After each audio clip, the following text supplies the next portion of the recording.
abstractly, I think one of the greatest boons that a secondary objectives provide GMs is control over pacing, my greatest fucking weakness. Sorry, I just checked the math real quick because I was curious. To roll a 2 on a D10 and a D8 is a 1.25% chance. Damn. Really low. Way lower than I thought, actually. Really low. So anyway. Weird. Yeah. What was I saying? Oh, yeah.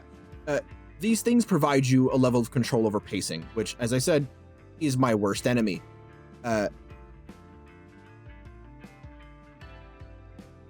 Oh, God, my brain just hurt. What is wrong with me today? You good what over I that? mean is that it... I know. It allows it... God damn it. The control over pacing allows you to implement things like distractions and subversions to shake up the system and provide the GM a level of sway over the speed of the events. For example, in a similar situation to Josh's fight this week, the Guardian of the Lake's boosted form did more damage, took less damage took less damage from us, was harder to hit, and came with a myriad abilities that hindered us.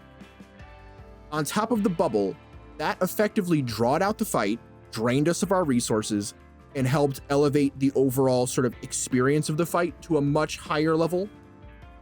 If let's put it this way, if it did not have those things, it had what, like 450 HP? Yeah.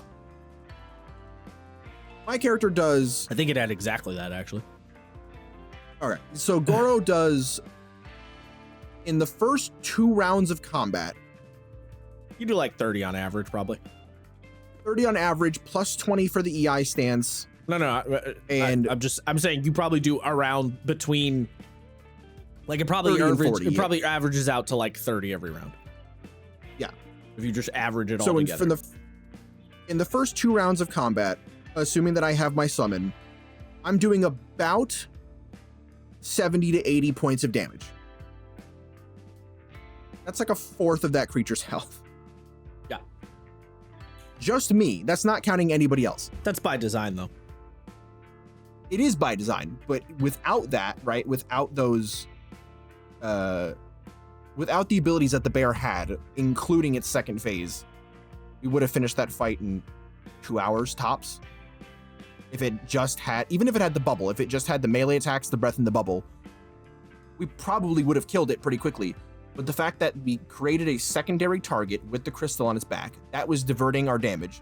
The bubble diverted the damage farther. The debuff stopped us from rolling high enough to maintain the damage.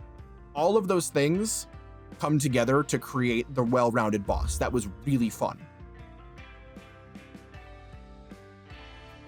A similar situation that a lot of people talk about, and we've brought it up on the podcast too, is the like powerful party-wide attack, the dragon breathing its fire on everyone, and you telling players, okay, it's charging up its breath, or like it inhales heavily. It's fire in its laser beam.